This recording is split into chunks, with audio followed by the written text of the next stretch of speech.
നമോ ഭഗവതേ വാസുദേവായ.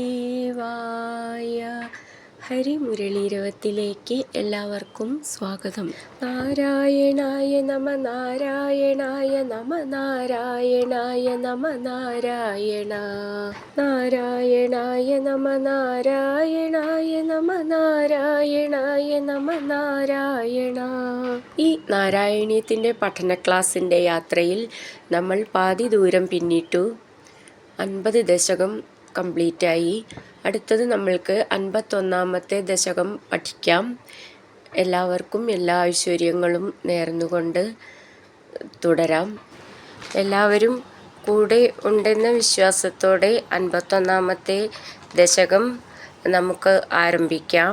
ഇന്നു നമുക്ക് 51-ാമത്തെ ദശകം പഠിക്കാം. അഘാസുരവധവും വനഭോജനവും. കഴിഞ്ഞ ദശകത്തിൽ നമ്മൾ കണ്ടു വത്സാസുരൻ്റെയും ബകാസുരൻ്റെയും വധം. ഈ ദശകത്തിൽ അഘാസുരൻ്റെ വധത്തെക്കുറിച്ചാണ് ഭട്ടതിരിപ്പാട് വർണ്ണിക്കുന്നത്. ഒരിക്കൽ വനഭോജനം വേണമെന്നുറച്ച് ഭഗവാൻ ഗോപകുമാരന്മാരും പശുക്കുട്ടികളും ഒക്കെ ചേർന്ന് കറികളും ഭക്ഷണപദാർത്ഥങ്ങളും എല്ലാം എടുത്തുകൊണ്ട് രാവിലെ വളരെ നേരത്തെ തന്നെ ഗൃഹത്തിൽ നിന്ന് പുറപ്പെട്ടു. ഭഗവാനും കൂട്ടുകാരും ഉത്സാഹത്തോടു കൂടി വനഭോജനത്തിന് യാത്ര ചെയ്തുകൊണ്ടിരിക്കുമ്പോൾ ഭഗവാന്റെ കാലടികളിൽ നിന്ന് ഉയരുന്നതും 3 ലോകത്തെയും പാവനമാക്കുന്നതുമായ പൊടി ശരീരത്തിലണിഞ്ഞ ഋഷിമാർ രോമാഞ്ചമണിഞ്ഞ് ആനന്ദിച്ചു. കംസന്റെ ആജ്ഞാനുവർത്തികളായ പൂതനയും ബകാസുരനും വധിക്കപ്പെട്ടപ്പോൾ അതിനു പ്രതികാരം ചെയ്യാനും കംസന്റെ ആജ്ഞ നിറവേറ്റാനുമായി അഘാസുരൻ പെരുമ്പാമ്പിൻ്റെ രൂപം ധരിച്ച് ഭഗവാന്റെ മാർഗം മുടക്കി കിടന്നു. പർവ്വതം പോലെ വലിപ്പമുള്ള അഘാസുരൻ പർവ്വതഗുഹ പോലെ വാ പിളർന്ന് കിടന്നപ്പോൾ ശ്രീകൃഷ്ണൻ അടുക്കലില്ലെന്നറിയാത്ത ഗോപബാലന്മാർ കളിക്കാൻ കൗതുകം പൂണ്ട് ഗുഹയെന്ന് കരുതി പെരുമ്പാമ്പിൻ്റെ വായ്ക്കുള്ളിലേക്ക് കടന്ന് പശുക്കുട്ടികളോടുകൂടി അഘാസുരൻ്റെ വയറിനകത്തേക്ക് പ്രവേശിച്ചു. അസഹ്യമായ ചൂടിൽ ഉരുകാൻ തുടങ്ങിയപ്പോൾ ആശ്രിതവത്സലനും കരുണാനിധിയും ലോകരക്ഷകനുമായ ഭഗവാൻ സുഹൃത്തുക്കളെ രക്ഷിക്കാനായി പെരുമ്പാമ്പിൻ്റെ ഉള്ളിലേക്ക് തന്നെ കടന്നു. കണ്ഠത്തിൽ ശ്വാസം തടഞ്ഞ് കണ്ഠം പിളർന്ന് ഗോപന്മാരെയും ഗോക്കളെയും മോചിപ്പിക്കുകയും അവർ അപായം കൂടാതെ വെളിയിൽ വരികയും ചെയ്തു. അഘാസുരൻ ഭഗവാന്റെ കരസ്പർശനത്താൽ ദിവംഗതനായപ്പോൾ അതിൽ നിന്നും പുറപ്പെട്ട തേജസ് അല്പസമയം ആകാശത്തിൽ തങ്ങി നിന്നിട്ട് ഭഗവാൻ വെളിയിൽ വന്നപ്പോൾ ഭഗവാനിൽ ലയിച്ചു. ഇത് കണ്ട് ദേവന്മാർ സന്തുഷ്ടരായി നൃത്തം ചെയ്യുകയും ഭഗവാനെ പ്രശംസിച്ച് പാടുകയും ചെയ്തു. ബ്രഹ്മാദി ദേവന്മാർ വളരെ സന്തോഷിച്ചു. ഭഗവാൻ കൂട്ടുകാരോട് ചേർന്ന് വനഭോജനത്തിനായി ഒരുമ്പെട്ടു. കൊമ്പും ഓടക്കുഴലും അരയിൽ തിരുകി ഉരുളയെടുത്ത് ഗോപബാലന്മാരുടെ നടുവിലിരുന്ന് നേരം പോക്കുകൾ പറഞ്ഞ് അവരെ രസിപ്പിച്ചുകൊണ്ട് ഭഗവാൻ ഉണ്ണുന്നത് കണ്ട് ദേവന്മാർ സന്തോഷത്തോടു കൂടി ഭഗവാന്റെ ബാലലീലകളിൽ ആശ്ചര്യകുതുകികളായി അദ്ദേഹത്തെ സ്തുതിച്ചു. ദേവന്മാരുടെ നടുവിലിരുന്ന് യജ്ഞാംശമായ ഭക്ഷണം കഴിക്കുന്നതിനേക്കാൾ ഭഗവാന് പ്രിയങ്കരമായിട്ടുള്ളത് ഗോപന്മാരുടെ നടുവിലിരുന്ന് അവരുടെ ഭക്ഷണം കഴിക്കുന്നതാണ് എന്ന് മനസ്സിലാക്കിയ ദേവസമൂഹം ഭഗവാനെ സ്തുതിച്ചു. ഈ ദശകം ഇവിടെ അവസാനിക്കുന്നു. നമുക്ക് ഈ ദശകത്തിലെ 1ഉം 2ഉം ശ്ലോകങ്ങൾ നോക്കാം. ശ്രീമന്നാരായണീയം ദശകം 51 അഘാസുരവധവും വനഭോജനവും. ശ്ലോകം 1. കഥാചന വ്രജശിശുഭിഃ സമം ഭവാൻ വനാശനേ വിഹിതമതിഃ പ്രകേതരാം സമാവൃതോ ബഹുതരവത്സമണ്ഡലൈഃ സദേമനൈർനിരഗമദീശ ജയമനൈഃ. ഈ ശ്ലോകം എങ്ങനെ ചൊല്ലുകയെന്നും അതിൻ്റെ അർത്ഥവും നോക്കാം. കഥാചന വ്രജശിശുഭിഃ സമം ഭവാൻ വനാശനേ വിഹിതമതിഃ പ്രകേതരാം സമാവൃതോ ബഹുതര വത്സ മണ്ഡലൈ സതേമനൈർ നിരഗമത് ഈശ ജേമനൈ. നമുക്കിതിലെ വാക്കുകളുടെ അർത്ഥം നോക്കാം.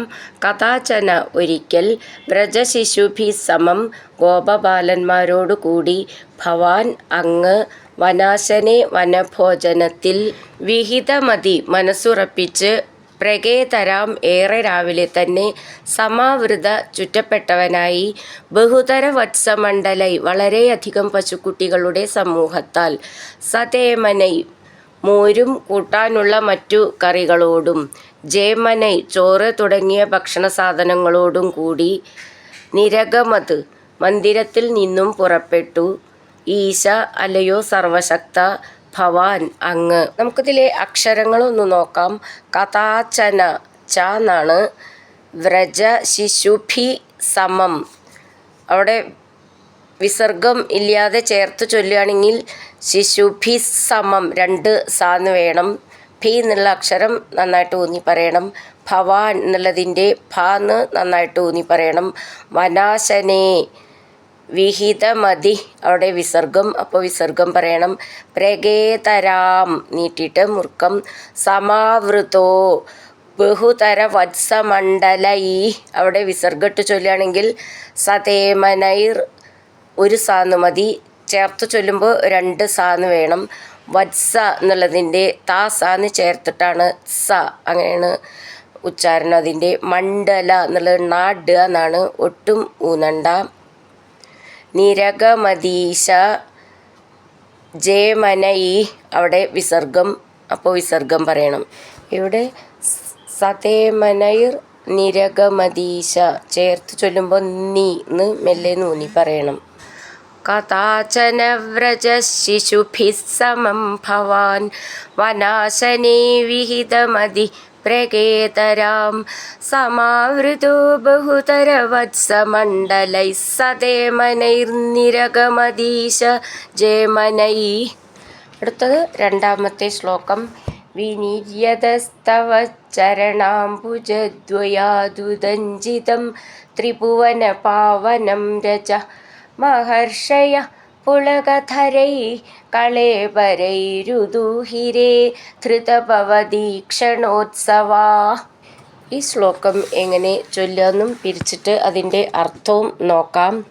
വിനീർ യത സ്തവ ചരണാംബുജ ദ്വയാത് ഉദഞ്ചിതം ത്രിഭുവന പാവനം രജ മഹർഷയ പുളകധരൈ കളേബരൈ ഉദൂഹിരേ ധൃത ഭവത് ഈക്ഷണോത്സവാ.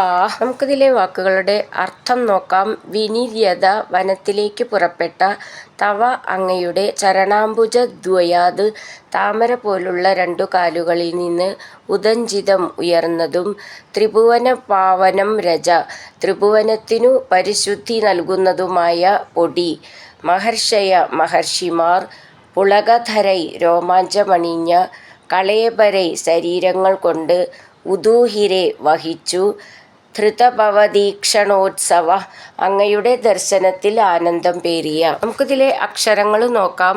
വിനിര്യത വിനിർയത അത് പിരിച്ചെഴുതുമ്പോൾ അങ്ങനെ വരും. അത് ചേർത്ത് എഴുതുമ്പോഴാണ് വിനിര്യത സ്തവ. ചരണാംബുജദ്വയാദുദഞ്ചിതം ചരണാംബുജദ്വ നവള ചിഹ്നം ശ്രദ്ധിച്ചോളൂ. ദ്വയാത് ഉദഞ്ചിതം ഇഞ്ചി ഞാച്ച എന്നാണ്. ത്രിഭുവന പാവനം ഭൂ എന്നുള്ള അക്ഷരം നന്നായിട്ട് ഊന്നി പറയണം. രജ അവിടെ വിസർഗം. മഹർഷയ അവിടെയും വിസർഗം. പുളകധരൈ അവിടെയും വിസർഗമുണ്ട്. ധ എന്നുള്ള അക്ഷരം നന്നായിട്ട് ഊന്നി പറയണം.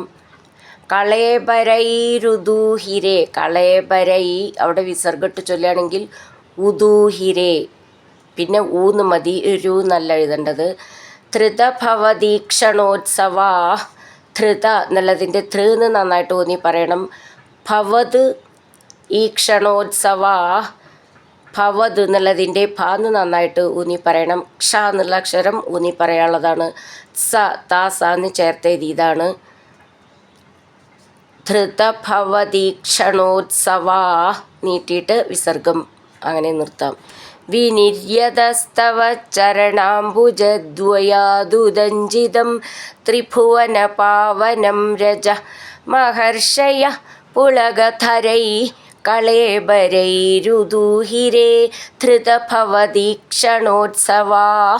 ഹരിനാരായണ ഗോവിന്ദ ജയ നാരായണ ഗോവിന്ദ ഹരിനാരായണ ജയ നാരായണ ഗോവിന്ദ ഗോവിന്ദ ഗോവിന്ദ.